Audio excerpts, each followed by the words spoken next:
என் ஒய்ஃப்‌க்கு இந்த மாரி ஒரு ப்ராடக்ட் வாங்கி குடுப்பேன்னு நெனச்சு கூட பார்த்துருக்க மாட்டாங்க. எங்க வீட்ல நாங்க குளிக்கிறதுக்காக யூஸ் பண்ற சோப்பு இந்த மைசூர் சாண்டல் சோப்பு தாங்க. இத உடம்புல தேய்ச்சு குளிக்கும்போது எந்த பிரச்சனையும் இல்ல. நல்லா தாங்க இருக்கு. ஆனா இந்த சோப்ப ஃபேஸ்ல யூஸ் பண்ணும்போது ஒரு மாரி முகம் ஃபுல்லா அங்கங்க ஒயிட் கலர்ல தெரியும். சரிம்மா உனக்கு தான் இந்த சோப்பு செட் ஆகலையே. வேற எதனா சோப்பு வாங்கி தரட்டுமான்னு கேட்டா, நான் இந்த சோப்ப தவிர வேற எந்த சோப்பையும் யூஸ் பண்ண மாட்டேன். ரொம்ப வருஷமா இதுதான் யூஸ் பண்றேன். எனக்கு இது ரொம்ப புடிச்சிருக்கு. ஆனா எனக்கு ஒரு நல்ல ஃபேஸ் வாஷ் மட்டும் வாங்கிட்டா போதும்னு சொன்னாங்க. எப்பல்லாம் வெஜிடபிள்ஸ் வாங்குறதுக்கு சூப்பர் மார்க்கெட் போறோமோ, அப்பல்லாம் என் ஒய்ஃப் இந்த ஃபேஸ் வாஷ் இருக்கிற ஏரியா பக்கம் போய் ஒண்ணொண்ணா எடுத்து பார்ப்பாங்க. "என்னம்மா இன்னைக்காவது எதனா ஒரு ஃபேஸ் வாஷ் செலக்ட் பண்ணியிருக்கீங்களா? வாங்கிரலாமான்னு?" கேட்டா, "இதுல எது நல்லா இருக்கும்னு தெரியல. வா இன்னொரு நாள் பார்த்துக்கலான்னு" வீட்டுக்கு கூட்டு வந்துருவாங்க. ஆக்சுவலி இவங்களுக்கு மேக்கப் பண்றது பிடிக்காதுங்க. சிம்பிளா இருக்கணும்னு தான் நெனைப்பாங்க. அதுக்காக இவங்க ஃபேஸ்‌க்கு செட் ஆகாத சோப்ப எவ்வளோ நாள் நான் யூஸ் பண்ண விடுறது? சரி நம்மளே இவங்களுக்கு ஒரு நல்ல ஃபேஸ் வாஷ் வாங்கி குடுத்துடலாம்னு நெனைச்சேங்க. அந்த டைம்ல தான் என் தங்கச்சி இந்தியாலருந்து துபாய்க்கு 1 மந்த் வெக்கேஷனுக்கு வந்திருந்தாங்க. இவங்களுக்கு கிரிக்கெட் விளையாடுறதுன்னா ரொம்ப பிடிக்கும். துபாய் வந்து மறுநாளே "அண்ணா வாங்கண்ணா மேட்ச் விளையாட போலான்னு" கூட்டு போனாங்க. சரியான வெயில்ல விளையாண்டு வேர்த்து போய் வீட்டுக்கு போனதும், "தண்ணி வேணுமா தங்கச்சின்னு?" கேட்டேன். "இருங்க நான் ஃபேஸ் வாஷ் பண்ணிட்டு வந்துர்றேன்னு" சொன்னாங்க. ஃபேஸ் வாஷா? என்ன ஃபேஸ் வாஷா இருக்கும்னு வெயிட் பண்ணிட்டு இருந்தேன். அவங்க வந்ததும் பாத்ரூம்குள்ள போய் செக் பண்ணி பார்த்தா,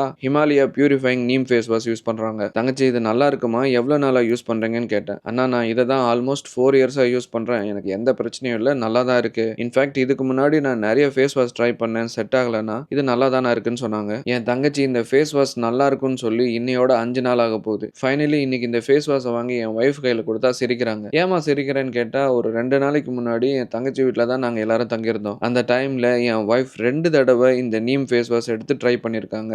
நல்லா இருந்திருக்கு. இதே மாரி ஃபேஸ் வாஷ் வாங்கணும்னு அவங்க நெனச்சிருக்காங்க. என் ஒய்ஃப்‌க்கு நான் எதனா ஒண்ணு வாங்கி குடுக்குறேன்னா, அது நல்லா இருக்கா இல்லையான்னு பார்த்து பார்த்து தாங்க வாங்குவேன். அப்படி இந்த ஃபேஸ் வாஷ் வாங்கும்போது, இந்த ஃபேஸ் வாஷ்லாம் எப்படி ரெடி பண்றாங்கன்னு இன்டர்நெட்ல கொஞ்சம் செக் பண்ணி பார்த்தேன். அந்த மாரி பார்க்கும்போது ஒரு சில விஷயங்கள நான் நோட் பண்ணேன். 12 வயசுக்கு கீழ இருக்கிற குழந்தைங்களுக்கு டாக்டர கேட்காம எந்த ஃபேஸ் வாஷுமே யூஸ் பண்ண விடாதீங்க. இந்த face wash pimple, oil skin இருக்கிறவங்களுக்கு ரொம்ப யூஸ்ஃபுல்லா இருக்கும். மோஸ்ட்லி டெய்லி லைஃப்ல எல்லாரும் யூஸ் பண்ற மாரி தான் இத ரெடி பண்ணியிருக்காங்க. பட் ரொம்ப அதிகமா ட்ரை ஸ்கின் இருக்கிறவங்க இத யூஸ் பண்ண வேணாம். அதே மாரி ஒரு நாளைக்கு 2 டைமுக்கு மேல இத யூஸ் பண்ண வேணாம்.